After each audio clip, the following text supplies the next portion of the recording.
یہ آج کا جو ٹاؤن ہال تھا یہ ہم لوگوں نے اس نیت سے رکھا تھا کہ بھئی جو عوام ہیں ان کو ہم اپنے جو سیاسی پروگرامز ہیں جو ہم نے 5 سال کے لیے مینیفیسٹو بنایا ہے، ابھی تو بڑے قبل وقت ہے کہ بھئی ابھی الیکشنز بھی اناؤنس نہیں ہوئے، بٹ اس کا مدعا مقصد یہی تھا کہ عوام میں وہ سیاسی شعور پیدا ہو۔ یہاں ہم نے جو ہمارا سیاسی موقف ہے وہ ہمارے لیے سیکرو سینکٹ ہے، چاہے اس میں مسئلہ کشمیر ہو، 370-35 سے ہو، اسٹیٹ ہوڈ کی بات ہو، یہاں ڈریکونین لاز کو ہٹانے کی بات ہو، وہ تو ہماری پولیٹیکل جماعت کے لیے سیکرو سینکٹ ایشوز ہے، ان کمپرومائزیبل ہے، اس پہ کوئی بات نہیں ہو سکتی ہے۔ اس پہ تو ہمارا جو ویو پوائنٹ ہے وہ ساری دنیا کے سامنے ہے۔ ساتھ ہی ساتھ ہم نے عوام سے یہ بھی کہا کہ اگر انشاءاللہ عوام کا ساتھ ہمیں ہوتا ہے، اللہ کی رحمتیں ہمارے ساتھ ہوتی ہے، بزرگوں کا جو ہے ہاتھ وہ ہمارے سر پہ رہتا ہے، اور ہم کسی ایک ایسی کمبینیشن میں پرو پیپل کمبینیشن بنا کے کوئی گورنمنٹ بنانے کی صورت میں ہوں گے تو ہمارا جو پروگرام ہوگا نیکسٹ 5 سال کا وہ کیا ہوگا،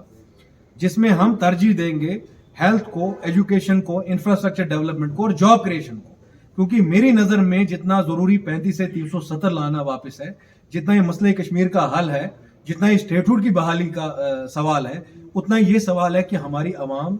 سفر کر رہی ہے، اکنامیکلی ہمارے بزنسز کا کیا حال ہے،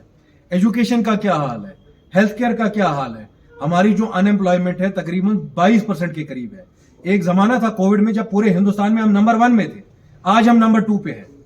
تو ان لوگوں کو جو آج ہماری مصیبتیں جو ہمارے لوگ عوام جو فیس کر رہی ہے، اس کے نقطۂ نظر میں کیا حل جو ہمارے پاس ہے، جو ہماری طرف سے ہمیں لگتا ہے تجاویز دینی چاہیے، وہ ہم نے دے دی۔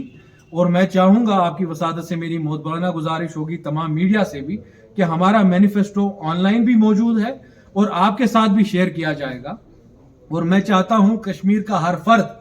ہر مرد و زن اس کو پڑھے اور سمجھنے کی کوشش کرے کہ ہمارے پاس یہاں ایجوکیشنل انسٹیٹیوٹس نہیں ہیں، ہمارا برین ڈرین ہوتا ہے، ہمارے ہی بچے میڈیکل کی ایجوکیشن کے لیے بنگلہ دیش، پاکستان، تاجکستان جاتے ہیں، ہندوستان کے بہت سارے اسٹیٹس میں جاتے ہیں، یہاں پر کوئی ڈگری کالج اس لیول کا نہیں ہے، ہمارا یہاں سے پیسہ باہر جاتا ہے، ہمارے بچوں کو بڑی مصیبت کا جو ہے سامنا کرنا پڑتا ہے۔ یہی بات ہے کہ یہ ایجوکیشنل انسٹیٹیوٹس یہاں کشمیر میں آج تک کیوں نہیں بنے، پچھلے اگر 70 سال میں یہ ایجوکیشنل انسٹیٹیوٹس کیوں نہیں بنے، اس کے ذمہ دار جتنا NCPDP پیپلز کانفرنس اور اپنی پارٹی ہے، جس کے جو لیڈر ہیں وہ کل تک PDP میں منسٹر بھی تھے، اتنے ہی ذمہ دار کانگریس اور BJP بھی ہے۔ اچھا صاحب، ہمارا ایک سوال ہے، آپ نے کہا کہ آپ کی پارٹی کا مینیفیسٹو جو ہے الگ سب سے ہٹ کے ہے، لیکن جو دوسری پارٹیاں ہیں وہ ایک دوسرے پہ تنقید کا نشانہ کر رہی ہے، آپ بھی تو وہی کر رہے ہو، 370 اور 35 کو بیچ رہے ہو۔ دیکھیے، میں نے جو آپ سے اتنے ٹائم بات کی، میں امید کرتا ہوں کہ قریباً ہم نے 1-1.5 گھنٹے بات کی ہے، تو پہلے تو ہم بیچنے والوں میں سے نہیں ہیں کچھ بھی، ہم انشاءاللہ پورے وقار کے ساتھ، پوری عزت کے ساتھ اپنے حقوق کے لیے لڑنے والے ہیں۔ 370-35A جو ہے وہ ایک بنیادی ایشو ہے ہر کشمیری کا، ہم چاہتے ہیں 370-35A کی بحالی ہو، وہ بھی میں نے ان سے بات کہی کہ کورٹ کے علاوہ جو کورٹ میں سب جوڈس ہے کیس، پولیٹیکلی ہم سب کو، کشمیر کی لوگوں کو، کشمیر کی سول سوسائٹی کو، کشمیر کے پولیٹیکل آرگنائزیشنز کو کیا کرنے کی ضرورت ہے کہ 370 ہم واپس لا سکیں۔ ہم یہاں کچھ بیچ نہیں رہے ہیں، ہم ایک آئیڈیا کو بیچ رہے ہیں کہ ہمارے لوگ بیدار ہو جائیں، ہمارے لوگ جو ہے وہ کاگنیزنٹ ہو جائیں، وہ دیکھنے چاہیے جو کشمیر جس میں فارن اکنامسٹ یہ بول رہے ہیں کہ سوئٹزرلینڈ سے زیادہ آپ کا پر کیپٹا انکم ہونا چاہیے، وہ غربت کا شکار کیوں ہے، وہ جاب لیسنس کا شکار کیوں ہے، یہاں ہمارے پاس میڈیکل ہاسپٹلز کیوں نہیں ہیں، ہمارے پاس صرف کل تک 2 ٹرشری کیئر ہاسپٹلز تھے، ایک تو آپ کو صورہ میں تھا اور جموں میں تھا، ہمارے لوگ در در کی ٹھوکریں کھا رہے ہیں دلی میں، ممبئی میں، چاہے وہ اپولو میں ہو، میڈ سٹی میں ہو، ویدانتا میں ہو، ٹاٹا میں ہو، تو یہ ہسپتال آج تک کیوں نہیں بنے؟ یہ باتیں کرنا بھی بہت ضروری ہے۔ ہسپتال لوگوں کو ضرورت ہے، ان کو روزمرہ کی جو ان کی تکلیفیں ہیں ان کا بھی ازالہ ہونے کی ضرورت ہے، بچوں کو ایجوکیشن کی، جاب کریشن کی ضرورت ہے۔ اب خدا را مجھے ایک بات بتائیے، جس جگہ یہاں سیب کی انڈسٹری ہمارے پاس ہے، یہاں پر ہمارے پاس کشمیر کرافٹس میں ہمارے پاس ولو ہے، وکر ورک ہے، یہاں تلے کا کام ہے، یہاں پر ہمارے پاس پشمینہ ہے، یہاں پر ہمارے پاس کارپٹ میکنگ ہے، جو سوسائٹی اتنی ہونہار ہو، کیا اس کی یہ حالت ہونی چاہیے؟ یہ سوال ہم نے مختصر طور پرانے جو روایتی سیاستدان ہیں ان کے سامنے بھی کہا، ہم کچھ بیچنے نہیں نکلے ہیں، ہم آپ کو ایک ایسا پلیٹ فارم دینے کے لیے نکلے ہیں۔ انشاءاللہ مجھے اللہ کی ذات پہ بھروسہ ہے اور مجھے کشمیریوں کے ایمان پہ بھروسہ ہے کہ جس دن یہ ہوشیار ہو گئے یہ اپنی تقدیر نہیں بدلیں گے, یہ پورے برے صغیر ہند و پاک کی جو شکل چینج کر کے رکھ دیں گے, کیونکہ ان لوگوں کو صحیح ڈائریکشن کی ضرورت ہے. ہمارے پاس ویسے لیڈر نہیں ہے. میں نے آپ کو کہا کہ جب ہم نے یہ پولیٹیکل پارٹی کی فارمیشن ہوئی, جو ایگزسٹنگ جو آپ کی پولیٹیکل آؤٹ فٹس ہیں, ہم نہیں سمجھتے کہ وہ پرو کشمیر ہے. نہیں تو انہوں نے آج تک ہمارے ہیلتھ کیئر سیکٹر کو تو کم سے کم ٹھیک کر دیا ہوتا. اگر وہ 35 سے 370 کو نہ بچا پائے, اگر وہ مسئلہ کشمیر کو حل نہ کر پائے, کم سے کم یہاں کے ہسپتال ہی ٹھیک کر سکتے تھے. کم سے کم یہاں کے ایجوکیشنل انسٹیٹیوٹس آپ کے انٹرنیشنل لیول کے ہونے چاہیے تھے.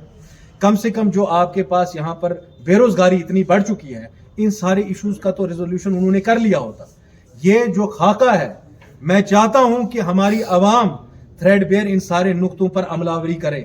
وہ نظر ثانی کرے, وہ سوچے کہ ہمارے بچے, ہمارا مستقبل کس طرح آگے بڑھ سکتا ہے. یہ سب ایشوز بھی اتنے ضروری ہے جتنے ہماری بنیادی سوال ہے. شیبان صاحب, ایک اور سوال رہے گا آپ سے. میں بول کشمیر سے مصدق, جیسے کہ آپ نے کہا کہ نئے فیسز ہوں گے, ڈاکٹر ہوں گے, پی ایچ ڈی ہولڈرز ہیں, انجینئر ہوں گے. کیا آپ نے ابھی تک ظاہر نہیں کیا کہ آپ کتنے سیٹس پہ لڑیں گے, بٹ جتنے بھی سیٹس پہ لڑیں گے, کیا اس میں وہ لوگ بھی ہوں گے جو اس سے پہلے کسی سیاسی پارٹی کے ساتھ وابستہ تھے, کہ سارے نئے فیسز ہوں گے؟ دیکھیے, میں ایک بات آپ سے بالکل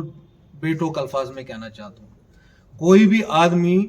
جو specially P D P B J P alliance کا پارٹ تھا, یعنی اپنی party People's Conference, P D P یا فاروق عبداللہ کی نیشنل کانفرنس, اس کا کوئی بھی فرد ہماری پارٹی کا کبھی ممبر نہیں بن سکتا ہے. حتیٰ کہ میں یہاں تک چلوں گا اور بولوں گا کہ یہ سفر ہمارے لیے اس لیے بھی مشکل ہوگا کیونکہ اس میں آپ کو فرسٹ ٹائم فیسز نظر آئیں گے. جس طرح کی سیاست ہم چاہتے ہیں, اب آپ دیکھیں لنڈن میں ایک لیڈر ہے لیبر پارٹی کے, ان کا نام جیریمی کاربن ہے. ان کی سیاست دیکھیے اور اپنی سیاست دیکھیے. آپ کے پاس امریکہ میں ڈیموکریٹس میں آپ کے پاس برنی سینڈرز ہے, الہان عمر ہے, رشیدہ طلیب ہے, ان کی سیاست دیکھ لیجئے. آپ لنڈن میں جارج گیلووے کی سیاست دیکھ لیجئے. آپ ہندوستان میں پرکاش امبیڈکر جو بابا صاحب بھیم راؤ امبیڈکر کے گرینڈ سن ہیں, ان کی سیاست دیکھ لیجئے.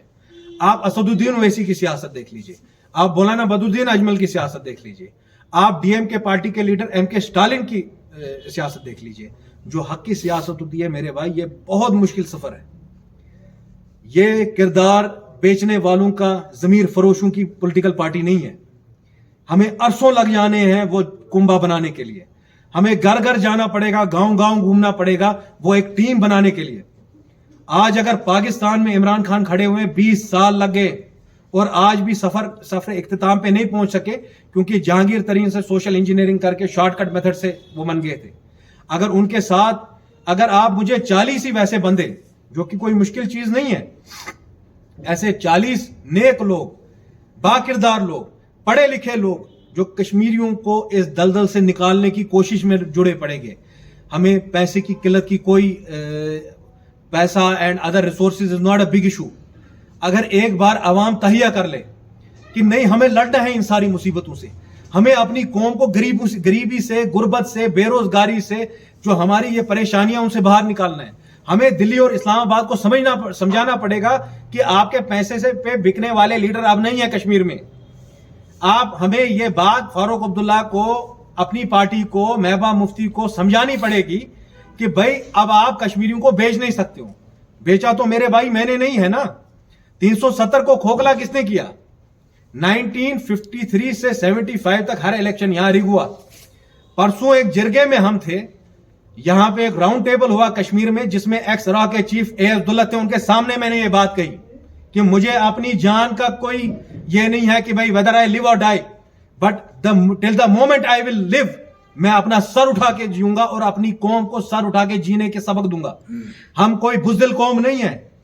ہم ایک پڑھی لکھی مہذب قوم ہے, مگر اس قوم میں ویسے لیڈروں کی ضرورت ہے, ویسی سیاسی جماعتوں کی ضرورت ہے جو لوگوں کے احساسات, ان کے جذبات کی عکاسی کرتے ہیں, جو لوگوں کی مشکلات کے لیے کھڑے رہتے ہیں. آپ سے میں نے یہ کہا, آپ تمام پریمیئر بزنس آرگنائزیشنز کے پاس چلے جائیے, پوچھئے کس پولیٹیکل پارٹی نے آج تک ان کی مدد کی. شاید سے کہیں وہ ہمارا ہی نام لیں گے کہ ہم نے فون پہ یا کسی اور جرگے میں ان سے بات کی ہوگی, ان کی مدد کے لیے کوئی کام کیا ہوگا.